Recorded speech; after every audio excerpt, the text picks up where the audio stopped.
What if I told you that the United States government, the same one that backs what we call risk-free investments today, has officially defaulted on its debt before, and not centuries ago, but within the last 100 years? And they're not even the most interesting case. For centuries, kings, emperors, and entire countries have simply looked their creditors in the eye and said, "Yeah, we're not paying you back," and they got away with it. Today, we're talking about the Great Default. So, what is a sovereign default? It's when a national government refuses to pay back its debt. But unlike you or me, a country can't really be forced to sell all its assets. There's no international bankruptcy court. So when the debt gets too high, the solution throughout history has been surprisingly simple. Just don't pay. This story starts not on Wall Street, but in the 1300s with King Edward I of England. He needed money for wars with France, so he borrowed massive sums from powerful Italian banking families, the Riccardi and later the Bardi and Perizzi. He promised them exclusive rights to England's biggest export.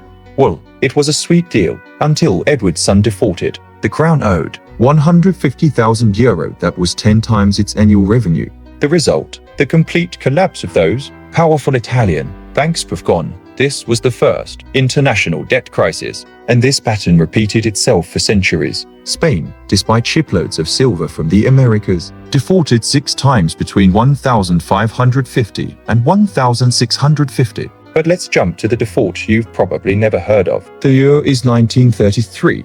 The Great Depression is ravaging the American economy. President Franklin Roosevelt makes a radical move.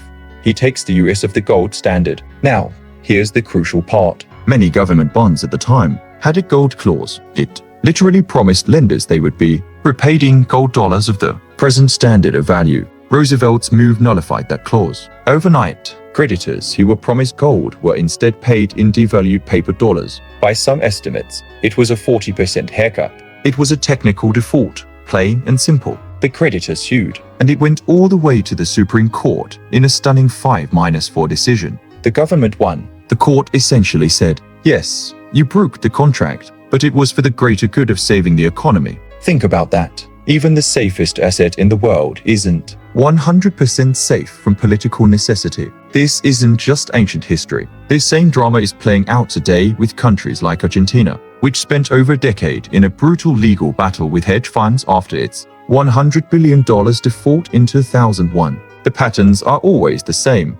Unsustainable debt, a political or economic crisis, and then the unthinkable becomes thinkable. If you're finding these patterns as fascinating as I do, you have to subscribe. We break down complex historical and economic stories like this every week, and you will not want to miss what's coming next, especially what I'm about to tell you. And this cycle might be even older than we think. The concept of debt forgiveness dates back over 4,000 years to ancient Mesopotamia, where rulers declared debt jubilees to prevent societal collapse. The ancient Greeks had a solution for it. It's all part of what economists call the long-term debt cycle. Debt builds and builds until the system can't take it anymore, and it's resolved through default, restructuring, or inflation, which is just a silent, slow-motion default. Understanding this isn't just about history, it's about understanding the very foundation of our modern financial system and the risks we often don't see. So, the next time you hear that a country's debt is risk-free, remember King Edward I's bankrupt bankers, remember FDR's gold clause, and remember that when the stakes are high enough, the rules can change. This is just the surface. What country holds the record for the most defaults? What happens when a country actually can't pay? Make sure you're subscribed and have notifications on, because that's exactly what we're covering next week. For our previous subscribers, you guys know, this is exactly the kind of deep dive content we love. Let me know in the comments which historical default you think was the most audacious. Thanks for watching. I'll see you in the next video.